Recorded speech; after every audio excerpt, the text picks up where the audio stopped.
तालुक्यातील अलंगून शाळेचे मोठे यश दोघा सख्या बहिणींनी घेतली राज्यस्तरावर सुवर्ण पदके।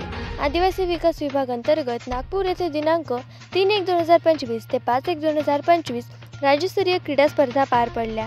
या क्रीडा स्पर्धांमध्ये सुरगाणा तालुक्यातील घोडांबे येथील रहिवासी भरत लक्ष्मण भोये यांच्या कन्या रंजिता भोये व योगिनी भोये 400 मीटर रिले या खेळ प्रकारात प्रथम क्रमांक घेऊन सुवर्ण पदके प्राप्त केली।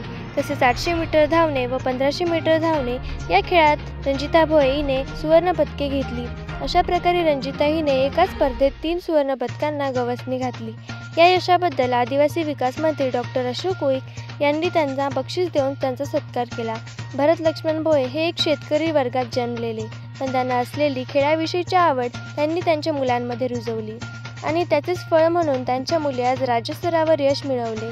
रंजिता भोये हिने आतापर्यंत 4 वेळा राज्यस्तरावर सहभाग घेऊन एक वेळेस 3 सुवर्ण, एक वेळा रौप्य पदक पटकावले आहे।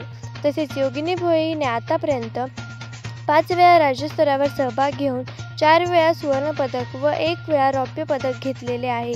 अशा त्यांच्या या दोघं कन्या त्यांनी त्यांच्या गावाचे नाव तसेच आईवडिलांचे नाव राज्यस्तरावर नेले आहे। त्यांच्या या दोघी मुली माननीय कॉम्रेड जे.पी. गावित साहेब यांच्या आदर्श समता शिक्षण प्रसारक मंडळ अलंगून येथे शिक्षण घेत आहेत। त्यांच्या यशाबद्दल संस्था अध्यक्ष गावित साहेब तसेच घोडंबे गावचे गावकरी यांनी हार्दिक अभिनंदन केले। गिरणा वार्ता न्यूजसाठी गणेश धुळे, सापुतारा।